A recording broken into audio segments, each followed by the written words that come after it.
My mother looked at me with pure disdain and said, "You're here out of courtesy, not because you matter." My brother, Frank, laughed in my face. "At least they let you in," he snickered. I just smiled and said, "Noted." 4 days later, their joint account was locked, the utility bills on their luxury condo bounced, and a lawyer's letter was on its way.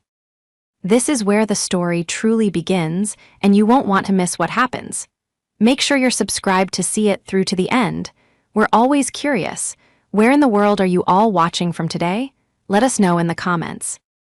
The polished surface of the restaurant table felt impossibly cold beneath my palms. It was a stark contrast to the burning humiliation creeping up my neck, a sensation I had, unfortunately, grown accustomed to. I was sitting at the head of a long, banquet-style table at L'Orangerie, a restaurant so exclusive that its name was only ever spoken in hushed, reverent tones. The crystal glasses sparkled, the silverware gleamed under the soft, ambient lighting, and the air hummed with the quiet conversations of the city's elite. I was paying for all of it. Every last crumb of artisan bread, every ridiculously priced bottle of imported water, every sip of vintage champagne. This entire, opulent display was my treat for my mother, Margaret's, 71st birthday. And I was sick. Not just emotionally, though the weight of my family's entitlement was a chronic illness in itself. No, I was physically ill. 2 days prior, my doctor had confirmed what the persistent fatigue and recurring cough had been hinting at for months: a severe case of walking pneumonia, complicated by what he called critical exhaustion. His prescription had been unequivocal: absolute bed rest, zero stress, and an immediate, drastic reduction in my workload. I had tried to explain this to my mother. When I'd called her that morning, my voice a raspy whisper, I had suggested we postpone the grand celebration. "Mom, I'm really not well," I'd croaked. "The doctor has ordered strict rest. Can we maybe do a quiet dinner next week when I'm feeling stronger?" Margaret's response had been instantaneous, a whip-crack of indignation through the phone line. "Absolutely not, Megan. Do you know how long I've been looking forward to this? Frank has already told all his friends we're going to L'Orangerie. You can't just cancel my birthday. That is the most selfish thing I have ever heard. Just take some medicine. You'll be fine." So here I was, propped up by a dangerous amount of cold medicine, my lungs aching with every shallow breath, my head swimming from a low-grade fever. I had plastered on a smile, wrapped myself in a silk dress, and was personally hosting 20 of my mother's and brother's closest friends. People whose names I didn't know, and who, I was certain, didn't know mine, beyond my function as the family bank. My brother, Frank, 42 years old and a perpetual, aspiring entrepreneur. A title that meant he had never held a job for more than 6 months, was holding court at the other end of the table. He was loud, brash, and regaling the table with a story about a guaranteed crypto investment, his hands gesturing wildly, sloshing champagne from the glass I'd paid for. My mother, Margaret, was beaming at him. She looked radiant, her silver hair perfectly coiffed, her jewelry, a diamond necklace I'd bought her last Christmas, sparkling. She adored Frank. He was her golden boy, the charming, witty son who could do no wrong. I, on the other hand, was just the architect. The work-obsessed, cold, and unfeeling daughter who, ever since my father died, had silently and dutifully shouldered the responsibility of maintaining the comfortable, luxurious lifestyle they had both become accustomed to. The main courses were cleared, and the waiter, with a nod from me, brought out the towering chocolate mousse cake, candles blazing. The table burst into a ragged, happy birthday. Margaret blew out the candles to a smattering of applause. "Speech, speech," Frank bellowed, raising his glass. Margaret, glowing from the attention, stood up. She thanked her wonderful friends for coming. She thanked her darling son, Frank, for being her rock, her joy, her everything. She went on for 5 minutes, lauding Frank's brilliant mind and unwavering support. I sat there, my smile feeling more like a grimace. My contribution, the condo she lived in, the car she drove, the generous monthly stipend, this very party, was, as always, invisible. When she finished, Frank, still standing, raised his glass higher. "And let's not forget my sister, Megan," he announced, his tone dripping with a sarcasm that only I could fully decipher. "The family ATM, thanks for the party, sis. As usual, your money, if not your personality, is a huge hit." Laughter trickled around the table. It was a familiar jab, one he'd used for years. I tried to let it slide off me. But tonight, fueled by fever and exhaustion, the barb found its mark. I felt a hot, angry flush beneath my skin. I decided to try. For once, I wanted to be seen as more than a transaction. I slowly, painfully, pushed my chair back and stood up. The room tilted for a second, and I gripped the table to steady myself. I'd also like to say something," I began, my voice huskier than I intended. The chatter died down. All eyes turned to me. "Mom," I said, looking directly at Margaret. "Happy birthday. I know this last year has been a lot, and I know I work a lot, but I do it so that you and Frank are taken care of, so you don't have to worry." I took a shaky breath, my lungs protesting. "I do it because I love you, and all I've ever really wanted is—" I trailed off, unsure how to finish. "For you to love me back, for you to see me." Margaret's face, which had been wreathed in smiles for Frank, hardened. The warmth vanished, replaced by a familiar, icy impatience. She looked at me not as a daughter, but as an interruption, as an inconvenience. She cut me off, her voice low but carrying in the sudden silence. "Megan, please sit down. You're embarrassing yourself." I stared at her, confused. I just wanted to say happy birthday." She sighed, a sound of pure, unadulterated annoyance. Then, she delivered the line that would sever the last, frayed thread holding us together. "You're here out of courtesy, Megan, not because you matter." Silence, a thick, suffocating blanket of it fell over the table. The friends suddenly found their napkins fascinating. Even the waiters froze. I couldn't breathe. It was as if all the air had been sucked from my lungs, replaced by crushed ice. "Not because you matter." I turned my head, my movements stiff and robotic, to look at Frank. He was watching me, a cruel, triumphant smirk playing on his lips. He leaned forward, his voice a conspiratorial stage whisper for the whole table to hear. "At least they let you in." He laughed, a short, barking sound that echoed in the dead silence. And that was it. The pain, the humiliation, the years of quiet sacrifice and unrequited love, it all just stopped. The burning in my chest wasn't the pneumonia anymore. It was something else. It was the click of a lock falling into place. I looked at my mother, her face a mask of cold indifference. I looked at my brother, his eyes glittering with petty malice. And I smiled. It wasn't a real smile. It was the smile of an architect reviewing a blueprint, finding a critical, load-bearing wall that had been compromised and knowing, with absolute certainty, it had to come down. I slowly lowered myself back into my chair. I picked up my fork, my hand perfectly steady. "Noted," I said, my voice clear and calm. The betrayal, I realized, wasn't the sickness. The sickness was the cure. It had given me the clarity to see the infection that had been poisoning my life for decades. The ride home was silent, save for the slick sound of the town car's tires on the damp pavement. The driver, a man from the service my firm kept on retainer, had taken one look at my face when I'd exited the restaurant, leaving Margaret and Frank to enjoy the rest of their evening, and hadn't said a word. He'd simply held the door, the picture of professional discretion. I leaned my head against the cool glass of the window, the city lights blurring into long, watercolor streaks. The adrenaline from the confrontation had faded, leaving behind a profound, hollow ache. The fever was back, prickling at my skin, and each breath was a shallow, painful effort. But beneath the physical misery, something new was taking root. A cold, hard resolve. "You're here out of courtesy, not because you matter." Margaret's words replayed in my mind, not as an insult, but as a diagnosis. A fact. I had been operating under the illusion that I was a daughter, a sister, a beloved part of a family. They had just corrected me in the clearest terms possible. I was a courtesy, a convenience, a service provider. And service providers, I thought, as a sharp cough rattled my ribs, have contracts. They have terms, and they have the right to terminate services when the clients are in breach.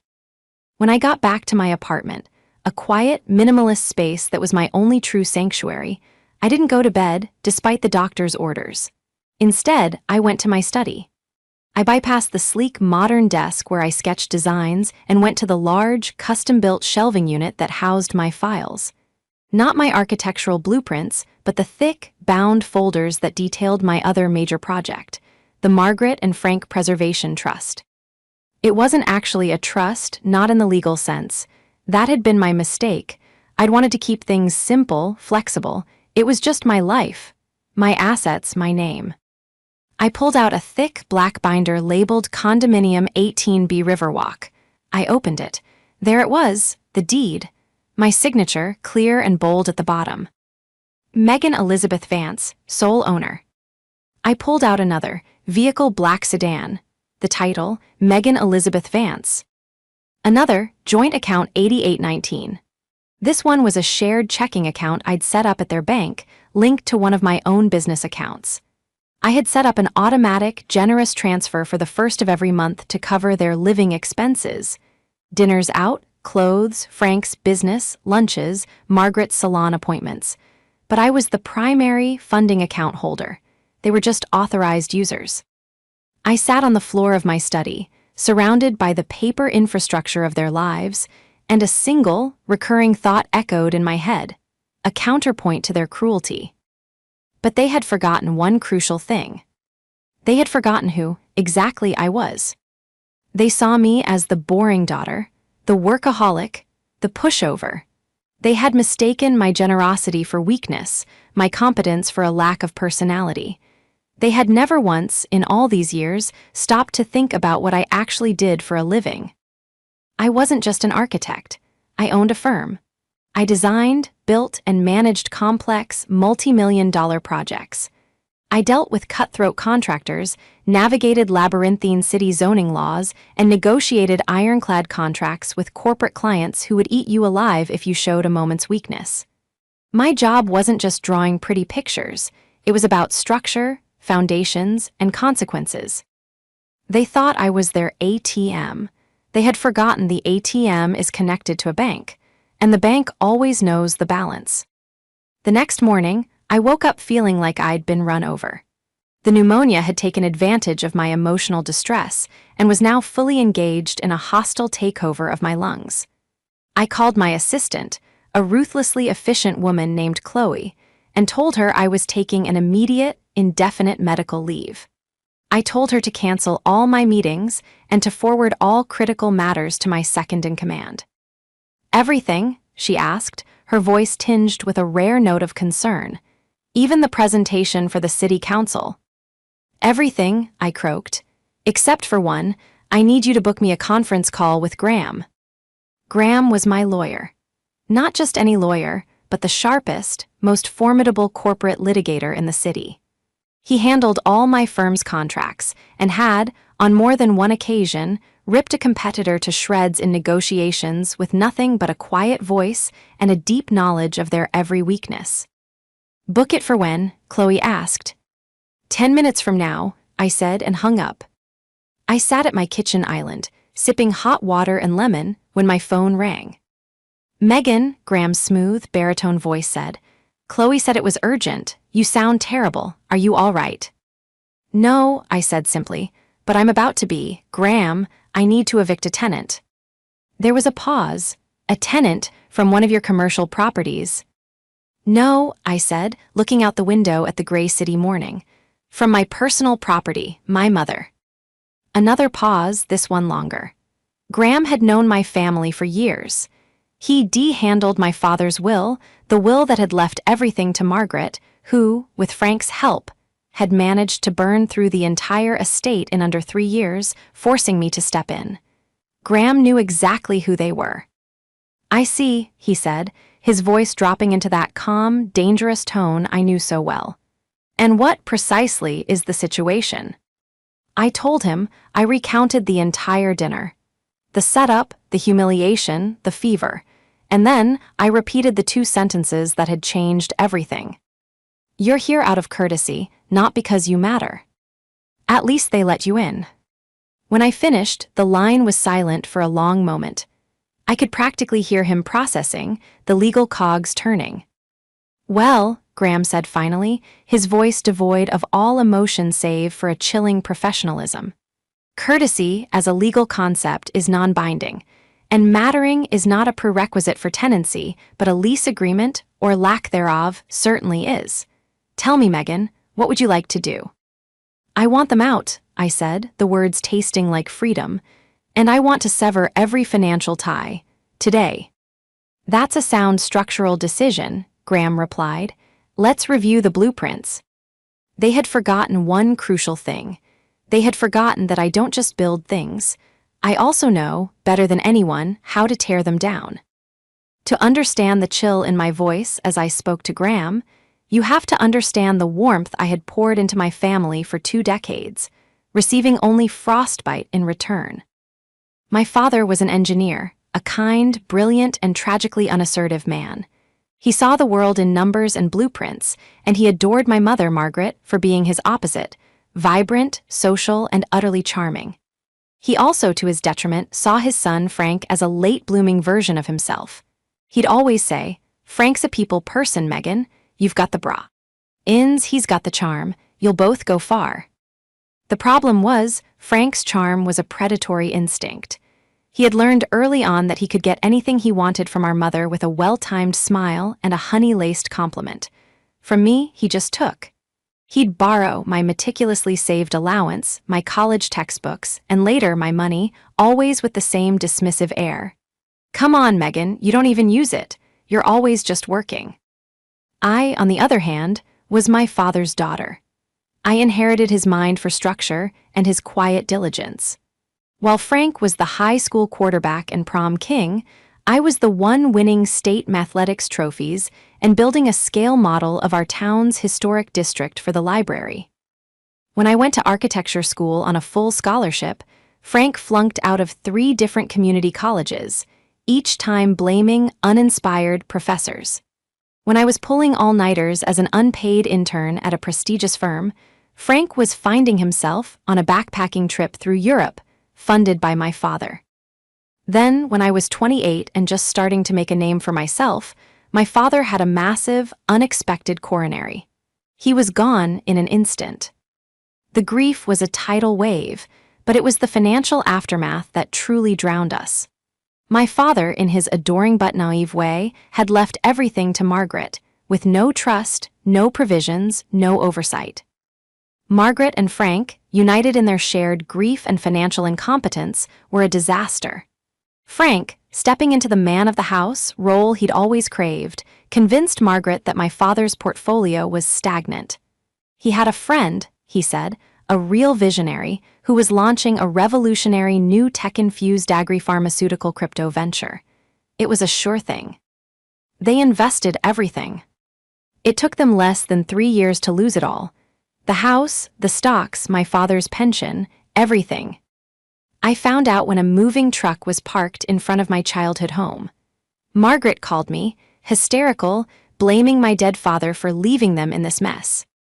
I was 31, I had just made partner at my firm, I had savings, so I stepped in. I didn't do it out of love, not really.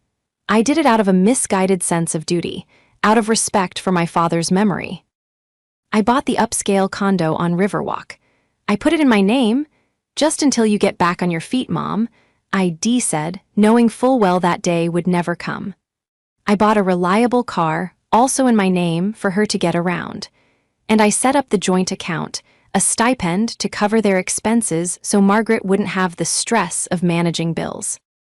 For 17 years, I had been their pillar, their foundation. I paid for Margaret's condo, her utilities, her car, her health insurance, her groceries, her clothing, her vacations. I funded Frank's endless series of startups, the bespoke sneaker cleaning service, the artisanal avocado toast delivery app, the ill-fated influencer management agency. Each one failed more spectacularly than the last, and each time he would return to Margaret, who would call me. "Megan, darling," she'd purr, "Frank just needs a little bridge loan. His new idea is so clever, you have to support your brother." And I did, because I was the responsible one, the boring one, the one who worked. I never got a thank you, not once. Instead, I got criticism. My clothes were too severe. My apartment was cold. My devotion to my career was unnatural for a woman. "You should really try to be more like Frank, Megan," Margaret would say over a Sunday dinner I was paying for. "He just enjoys life. You should learn to relax." Relaxing, for them, was a full-time occupation funded by me. The true antagonist, I realized as I sat in my study with Graham on the line, wasn't just my mother's narcissism or my brother's parasitic laziness. It was their synergy. They were a two-person con, a perfect ecosystem of entitlement. Margaret provided the emotional justification, and Frank executed the grift. She was the polished, respectable victim who needed help, and he was the charming, lazy, golden boy who deserved it. They were a matched set, and I had been the fool paying for their upkeep. "Graham," I said, my voice horsey, "the condo on Riverwalk. The utilities are all on my firm's corporate account. The car is paid for by a direct debit from my personal checking. And the stipend account, I am the sole funding source." "Excellent," Graham said. "Clean, uncomplicated. A severance of this nature is a simple three-step process. First, we cut the cash flow. Second, we secure the assets. Third, we deliver the notice. Are you prepared to proceed with all three, Megan?" "I am," I said. "Good," he replied.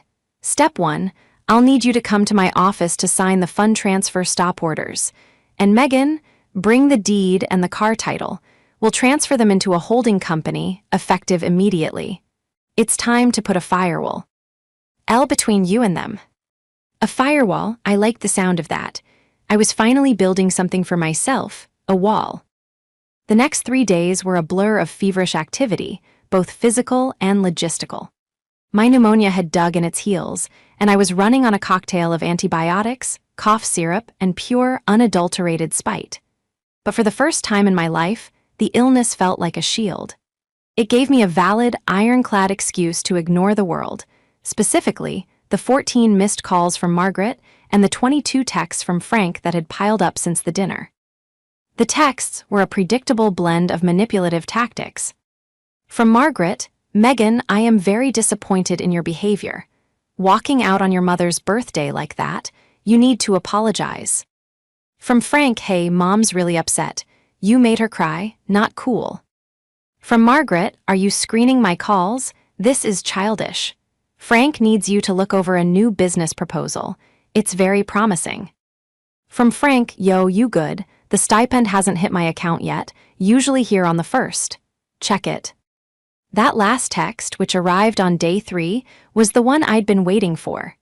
I was sitting in Graham's conference room, the blinds drawn against the afternoon sun.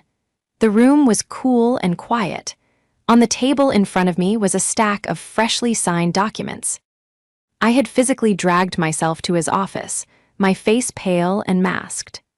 Graham had taken one look at me and insisted I lie down on the plush sofa in his office while he brought me tea and had his paralegal witness my signatures.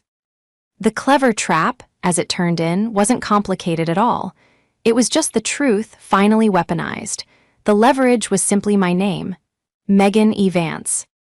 "So," Graham said, sitting opposite me, "step 1 is complete. As of 2 hours ago, the joint account you shared with them is closed. The funds were transferred to a new account in your name only, and the automatic transfer from your business account has been terminated." I nodded, sipping the tea. "Good." "Step 2, he continued, tapping a folder.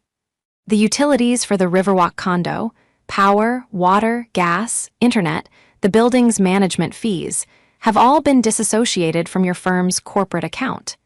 The utility companies have been notified that as of today, the billing responsibility reverts to the residents of Unit 18B.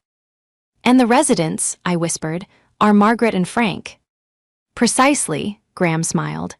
I expect they'll receive their first unsubsidized bill, or more likely a disconnection notice, within 48 hours. And finally, step 3. He slid a thick, cream-colored envelope across the polished mahogany table. It was addressed to Margaret and Frank, last name, at the Riverwalk condo. "This," he said, "is a formal notice to quit. It outlines that they are not, and have never been, tenants with a lease. They are occupants residing at the sole discretion of the owner, you, and that discretion has been rescinded. It gives them 30 days to vacate the property." 30 days, I frowned. That feels generous. "It's the law, Megan," Graham said gently. "Even for squatters, which is legally what they are. But," he added, a small glint in his eye, "the notice also states that as of today, they are liable for rent at the full market rate for every day they remain in the property, a sum which I have taken the liberty of calculating." He named a figure that made my eyes widen. "Should they fail to pay, we can and will sue them for it." "They don't have that kind of money," I said flatly. "They don't have any money." "I know," Graham said. "That's why it's so effective. The letter is being delivered by a court-registered courier. It should be arriving right about now." As if on cue, my phone, sitting on the table between us, lit up. "Incoming call, Margaret." I looked at it, Graham looked at it. "This," Graham said, "is the part where you must be the foundation, Megan, not the bulldozer. Let the documents do the work. Do not engage. Do not explain. Do not defend. You are a corporation, and this is a business decision." I took a deep, rattling breath. "Noted," I said, and hit ignore. The phone immediately buzzed DZ again. "Incoming call, Frank." I ignored it. Then the text started, a rapid-fire assault. "Frank, MEGAN, pick up. What did you do?" "Frank, the account is locked. My card was declined ATSDARBUCKS. This isn't funny. Frank, are you insane? Call me. Mom is freaking out. Margaret, Megan Elizabeth Vance, you call me this instant. This is an outrage. My card was declined at the grocery store. I've never been so humiliated. Frank, what is this letter? What the hell is a notice to quit? Frank, pick up your phone, you cowardly." I turned the phone over, silencing the screen.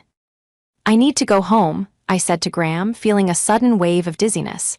I'm very tired." "Of course," Graham said, standing up and helping me to my feet.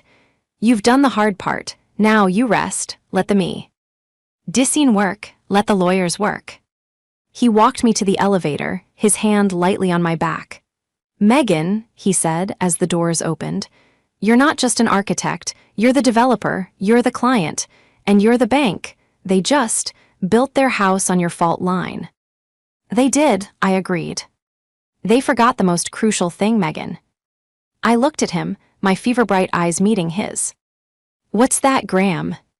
"You're the one," he said, "who knows how to read the blueprints." I slept for 18 hours. It was a deep, antibiotic-fueled sleep, devoid of dreams. When I finally woke, it was to the sound of pounding. For a disoriented moment, I thought it was the throbbing in my head. But no, it was real. Someone was hammering on the door of my apartment. I dragged myself out of bed, my body aching, and shuffled to the entryway. I looked through the peephole. It was Margaret and Frank. My blood ran cold, then hot. How dare they? They had never, in 17 years, come to my apartment unannounced. They hated my neighborhood, hated my sterile building. The pounding came again, louder this time, accompanied by Frank's muffled shout. "Megan, open this door. We know you're in there. Your car is in the garage." I leaned my forehead against the cool wood of the door. I could just not answer. I could call security. That would be the Graham thing to do. But then I heard my mother's voice, high and thin. "This is absurd. Megan, open up. You are in so much trouble." Trouble, the word was so preposterous, so utterly divorced from reality, that a sudden, icy rage cleared the fog from my brain. I unlatched the deadbolt. I opened the door. They practically fell into the foyer, propelled by their own righteous indignation. Frank, his face a mottled red, was in the lead. Margaret, clutching her pearls, was right behind him, the lawyer's letter crumpled in her fist. They both started talking at once. "What is the meaning of this?" Margaret shrieked, shaking the letter at me. "Eviction, eviction, are you out of your mind?" "You shut off our money," Frank yelled, his voice cracking. "My card declined at Starbucks, Megan. Do you know how that feels?" I just looked at them. They were a pathetic sight. Frank, in his designer knockoff tracksuit, looked like a spoiled teenager. My mother, in her cashmere coat, a birthday gift from me, was breathing hard, her carefully applied makeup slightly smeared. "Are you finished?" I asked. My voice came out as a low, gravelly rasp. It was surprisingly effective. They both shut their mouths, looking momentarily stunned. "Good," I said. I turned and walked slowly into my living room, not inviting them to follow, but knowing they would. I lowered myself onto my sofa. "You have 5 minutes. My doctor says I'm not supposed to have any stress." "Stress?" Margaret screeched, following me. "You're talking to me about stress? You cut us off. You're throwing your own mother out on the street." "I am not," I said calmly, looking up at her. "I am asking the occupants of my property to vacate, as is my right as the owner." Margaret's face went blank. "Your property, that's my home, your father and I." "Dad's gone, Mom." I cut in, my voice sharp. "He's been gone for 17 years. You and Frank burned through his entire estate in 3. The condo is not your home. It is a piece of real estate that I purchased, that I own, and that I have graciously and foolishly allowed you to live in rent-free for over a decade and a half." Frank scoffed, crossing his arms. "Oh, here we go. Look at me, I'm Megan, I'm so successful I pay for everything. You love holding this over us, don't you? It makes you feel big." "No, Frank," I said, meeting his gaze. "It makes me feel tired. It makes me feel sick. And as of 3 days ago, it makes me feel finished."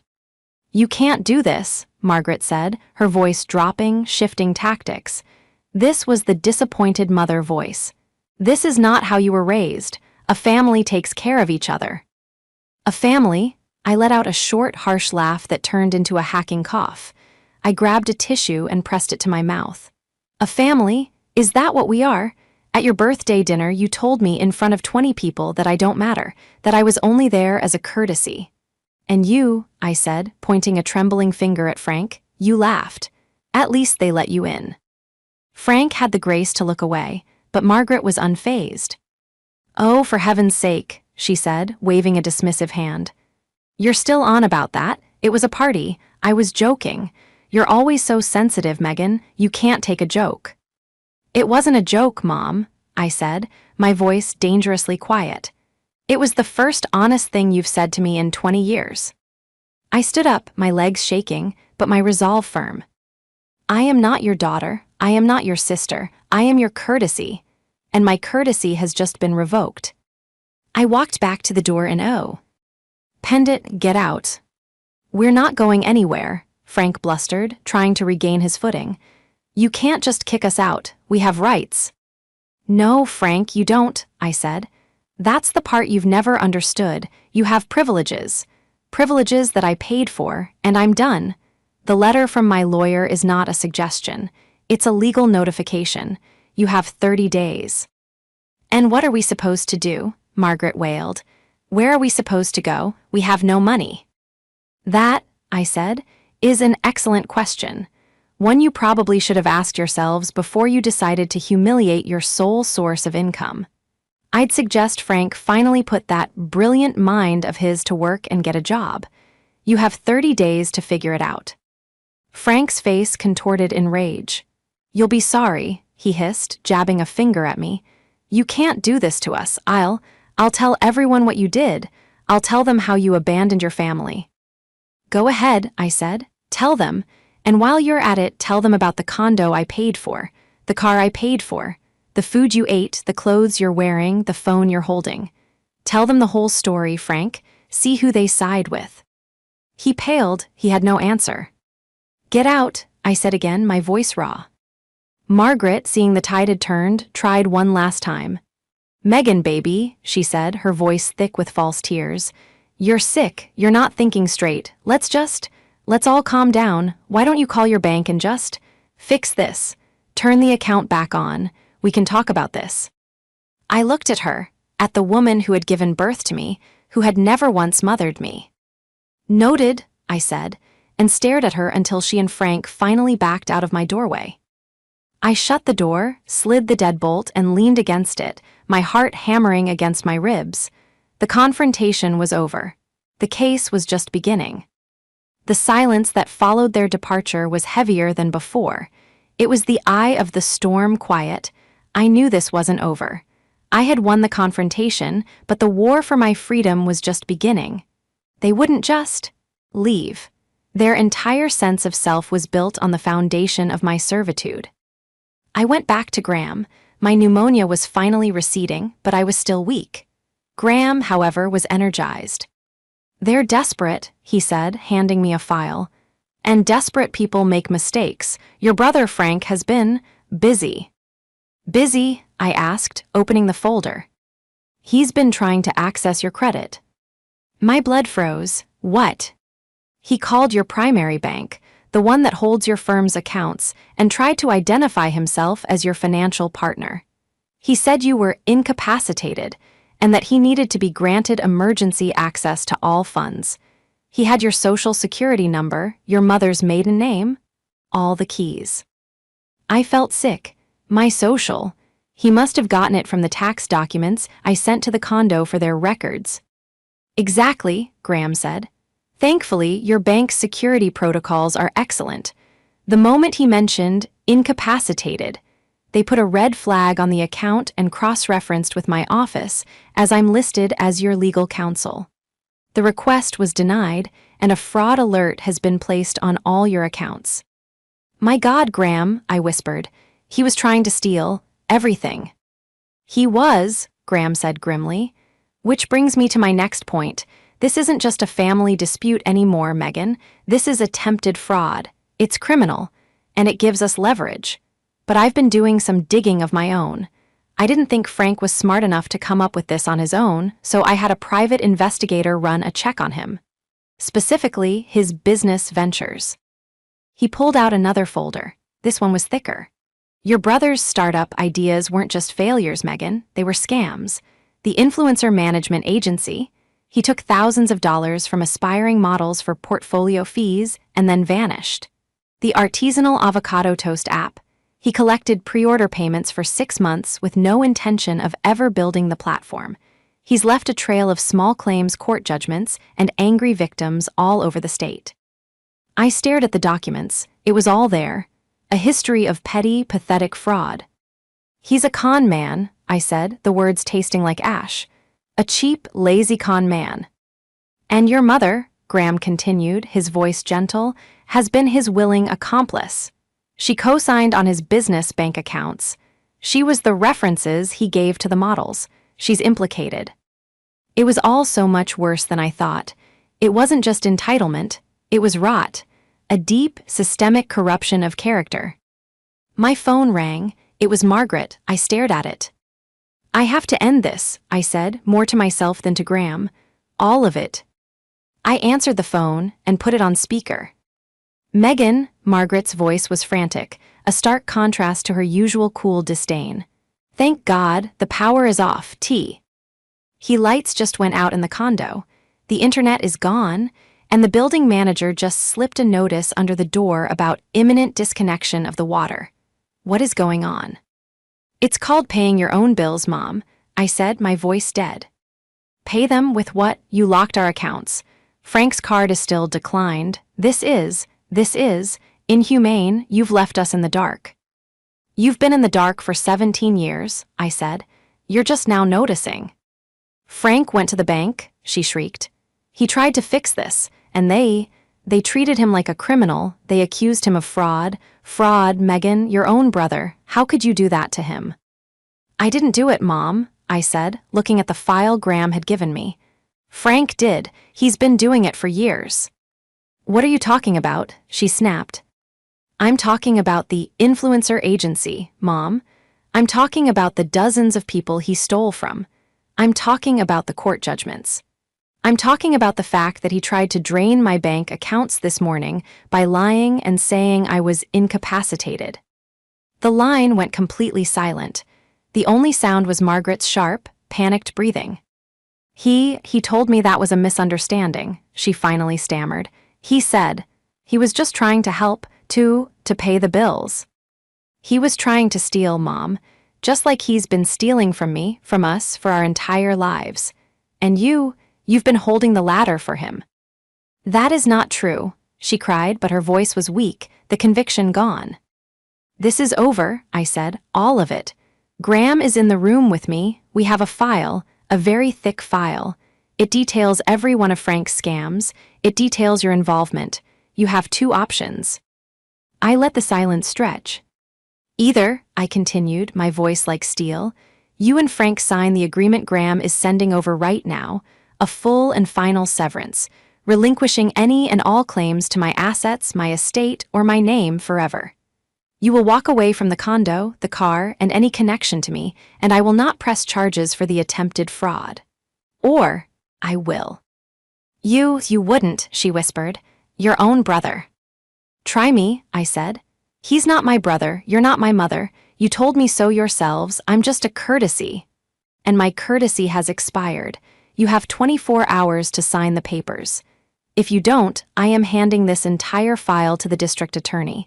And Frank, Mom, will go to jail. You might even go with him. I hung up the phone. I looked at Graham. My hands were shaking, but my heart was steady. It's done, I said. Almost, he said. They'll fight. They'll try one last public, desperate move. Be ready. He was right. The public showdown I was expecting didn't happen. Instead, they opted for something far more pathetic and far more typical of them. They tried to ambush me. 3 days later, I was finally cleared by my doctor to return to work for a few hours. I felt weak, but resolute. I was walking into the lobby of my firm's building, a sleek, glass and steel tower that I had designed, when the doorman gave me a troubled look. Ms. Vance, he said, you have visitors. They insisted on waiting. I looked over, and there they were. Sitting on a plush leather sofa in the lobby, looking utterly out of place, were Margaret and Frank. Frank jumped to his feet the moment he saw me. There she is. There's the monster who's throwing her own family out on the street. The lobby was busy. People were walking in, getting coffee. A few of my own employees, returning from lunch, froze. Margaret, who was clearly in on this, put her head in her hands and began to sob loudly. My own daughter, she wailed. Turning off our power, leaving us in the cold, after everything I've done for her. I stopped. I looked at Frank, his face puffed up with self-righteousness. I looked at Margaret, putting on the worst performance of her life. I looked at the curious, concerned, and embarrassed faces of the people watching. This was their final move, public humiliation. They were trying to shame me, to back me into a corner, to make me fix this to stop the scene. The old Megan would have been mortified. She would have hissed, "Stop it! What are you doing?" She would have dragged them into an office and written a check to make them go away. But the old Megan had burned away with the fever. I stood there for a long moment. Then, very calmly, I pulled out my phone. "Frank," I said, my voice projecting clearly across the marble lobby. "What you are doing right now is called harassment. You are trespassing on private property, and you are creating a public disturbance." "We're not trespassing," he shot back. "We're here to talk to you, to beg you not to make your mother homeless." "My mother," I said, "is homeless because she and her 42-year-old son are con artists who have been committing fraud for years." Margaret's sobs hitched, the lob. Why went dead silent? "What?" Frank stammered. "Oh, you didn't know," I said, taking a step toward them. "I'm not talking about the fraud you committed against me, trying to drain my bank accounts while I was sick with pneumonia." I let that hang in the air. I saw one of my senior partners, halfway up the stairs, stop and turn. "I'm talking," I continued, my voice getting stronger, "about the influencer agency. About the girls you stole portfolio fees from.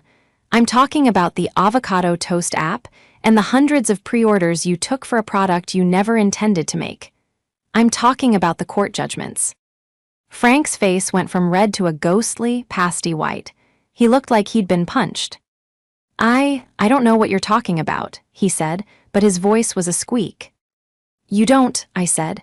That's okay, because I have the file, the very thick file, the one my lawyer, Graham, compiled. I held up my phone. In fact, I was just on my way to a meeting with the district attorney to give him this file. Margaret's head snapped up. The tears were gone. Her eyes were wide with pure animal terror. Megan, don't. Don't what, Mom? I said, walking right up to them. Don't tell the truth. Isn't that what you've always wanted me to do? Stop being so boring. Well, this is exciting, isn't it? We have fraud, we have theft, we have potential jail time. It's a regular primetime drama. Frank, in a moment of sheer, idiotic panic, made his final, fatal mistake. He lunged at me. He didn't try to hit me, he tried to grab my phone. He never even got close. The building's security team, who had been watching from the desk, were on him in a second. Two large men grabbed Frank's arms and slammed him, face first, against the wall. Get off me, he screamed. I'd like to press charges, I said, my voice ringing in the silence. Assault. Megan, Margaret shrieked, jumping to her feet. No, he's your brother, it was a mistake. Frank, tell her you're sorry. I'm sorry, Frank yelled, his face pressed into the drywall. I looked at him, a 42-year-old man, being held by security in the lobby of my building. I looked at my mother, her face a mask of horror and desperation. Then I looked at the head of security. Hold them, I said. The police are on their way. I turned to my mother. The agreement from my lawyer, I said. The one that severs all ties. The one that protects Frank from prosecution for the other crimes. It's on your lawyer's desk. You have until the police get here to call him and tell him to sign it. You're blackmailing us, she gasped. No, Mom, I said, adjusting the strap of my bag on my shoulder. I'm not. I'm an architect. I'm just showing you the blueprint. This is the only load-bearing wall you have left. You sign the severance agreement, I drop the assault charge and the fraud investigation. You don't, and he goes to jail, and I will sleep just fine tonight. Margaret stared at me, her mouth opening and closing. She saw it in my eyes, the truth, the end. She fumbled for her phone. Send me the papers, she whispered, her hands shaking so badly she could barely hold it. I nodded to my assistant, Chloe, who had been watching from the sidelines. Chloe, please call Graham. Tell him the clients are ready to sign. And send a copy of the fully executed agreement to the head of security here. Once it's signed, I gestured to my family, are to be escorted off the property and permanently banned. I didn't wait for an answer. I turned and walked toward the elevators, the click-clack of my heels on the marble floor the only sound in the lobby. I didn't look back. The fallout was immediate and blissfully silent. Graham's office confirmed receipt of the signed severance agreement within the hour. As promised, I instructed the security team to release Frank, who, I was told, sprinted from the building without a backward glance, and I informed Graham that I would not be pursuing the fraud charges. It wasn't forgiveness, it was a business decision. I wasn't interested in justice, not in the legal sense. I was interested in peace. I wanted them gone, and locking them in a protracted legal battle would, paradoxically, keep them tethered to my life. Signing that paper was the last thing they would ever get from me, and the last thing I would ever ask of them. It was a clean, surgical cut. The condo on Riverwalk was put on the market and sold within a week. The car was repossessed and sold at auction. The profits from both were wired by Graham into a new, high-yield savings account under a holding company so obscure, even I had trouble remembering the name. It was my Never Again fund. I took a 6-week medical leave. I didn't just recover from the pneumonia, I recovered from 2 decades of exhaustion. I slept. I read novels. I walked in the park. I sat in my cold apartment and for the first time found it perfectly beautiful. Lie peaceful. I didn't have to check my phone for the next manufactured crisis. I didn't have to brace for the next barbed joke. The silence was an unmitigated relief. I heard, through a distant family relative who called to awkwardly check on me, What had become of them? Margaret and Frank had, as I predicted, been forced to face reality. With no money, no home, and no Megan, they had been forced to do the one thing they had always avoided. They'd moved in with my mother's sister, Aunt Patty. Aunt Patty was a stern, no-nonsense woman who had raised 3 sons on a dairy farm and had zero patience for aspirational entrepreneurs. The relative told me, with no small amount of glee, that Aunt Patty had immediately instated house rules. Margaret was in charge of all the cooking and cleaning, and Frank, at 42 years of age, had finally gotten a job. He was working the 4 a.m. shift at a local distribution warehouse, packing boxes. The image was so stunning in its mundane justice that I almost laughed. It was a more fitting and more effective punishment than any jail cell. My life, on the other hand, expanded. With the massive financial and emotional drain on my resources finally gone, my world opened up. My firm landed the city council project, the one I'd almost missed. I took on new, ambitious designs. I traveled. I started sketching not just buildings, but my own life. About 6 months after the incident, I was having dinner with Graham, celebrating the close of a successful quarter. "I have something for you," he said, sliding a small, simple envelope across the table. I opened it. Inside was a cashier's check for a small, odd-seeming amount. "What's this?" I asked. "Your Aunt Patty," Graham said, a small smile playing on his lips. "It appears she is meticulous. She called my office. She said, 'That boy Frank is going to pay his sister back, even if I have to garnish his wages myself.' This, apparently, is his first installment. It's 20% of his weekly paycheck, for, and I quote, 'the rest of his natural-born life or until I say so.'" I looked at the check. It was for $84.12. I started to laugh. It wasn't a short, harsh laugh. It was a real, deep belly laugh, a laugh that came from a place of healed lungs and a free heart. "Keep it, Graham," I said, sliding it back. "Start a scholarship fund for aspiring architects, or just buy the office some really good coffee."